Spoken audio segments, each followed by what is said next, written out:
Welcome to Wednesday evening Encore. Earlier, I pointed toward a tension that doesn't look urgent from the outside. It usually looks like continuity.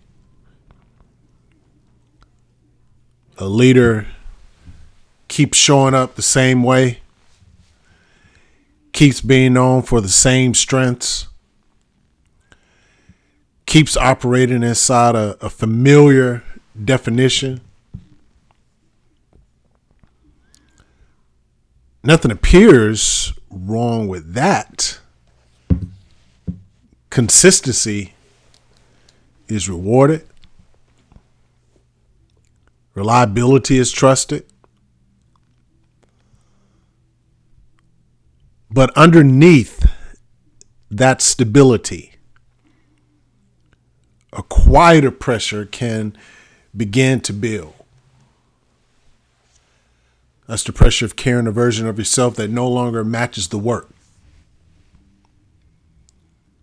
And when that pressure sits long enough, something subtle shifts.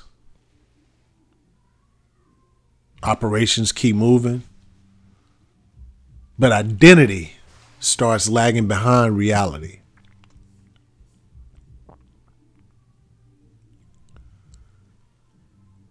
This shows up first in small operational choices. A leader continues making decisions the way they always have, even when the environment has changed.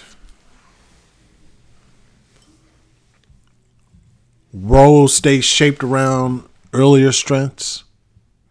Expectations get tied to earlier outcomes. It stays hidden because the work still gets done. Teams adapt quietly around the gap. Processes compensate without naming why. And from the outside, execution looks stable. From the inside, something begins to feel slightly misaligned. Over time, this misalignment spreads. Decisions take longer, not because the operations are unclear, but because the frame no longer fits. Language begins to stretch, trying to reconcile what the leader is known for with what the situation now requires. The costs arise gradually. Cost is not immediate failure. The cost is friction. Friction in how authority is interpreted. Friction in how direction is received. Friction in how the leader experiences their own role. And it keeps going. Because nothing collapses. Nothing forces redefinition.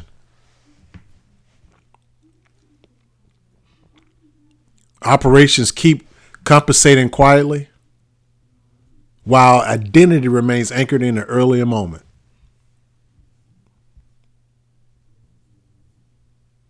What part of your current role still assumes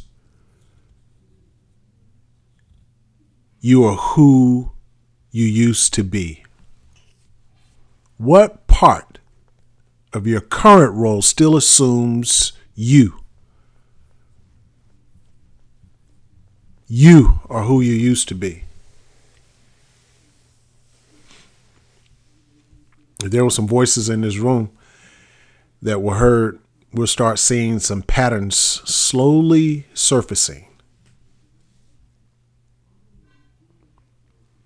Some would describe feeling trusted for work they no longer feel aligned with.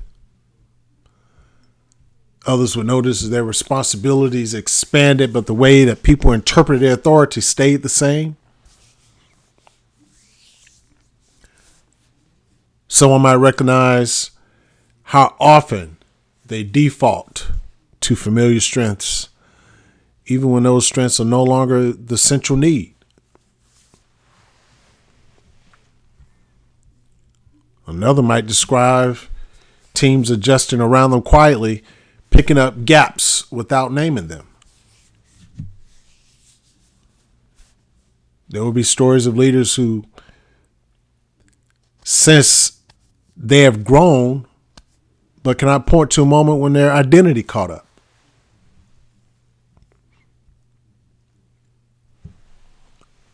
Of reputations that remain anchored in earlier successes, even as their work shifts beneath them.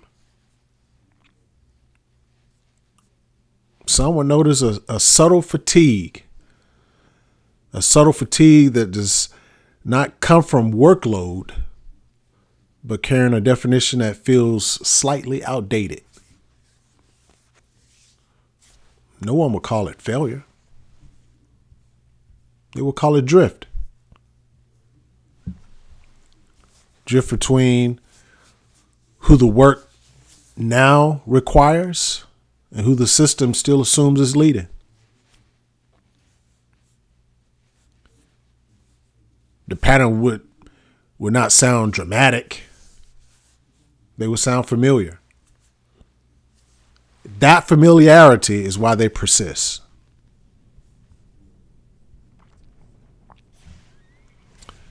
This tension does not need to be resolved here. It does not require immediate redefinition. You can carry it back with you without correcting anything at this particular point. Just notice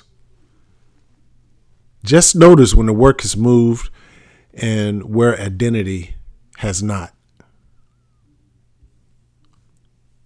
And allow whatever needs to shift in his own time.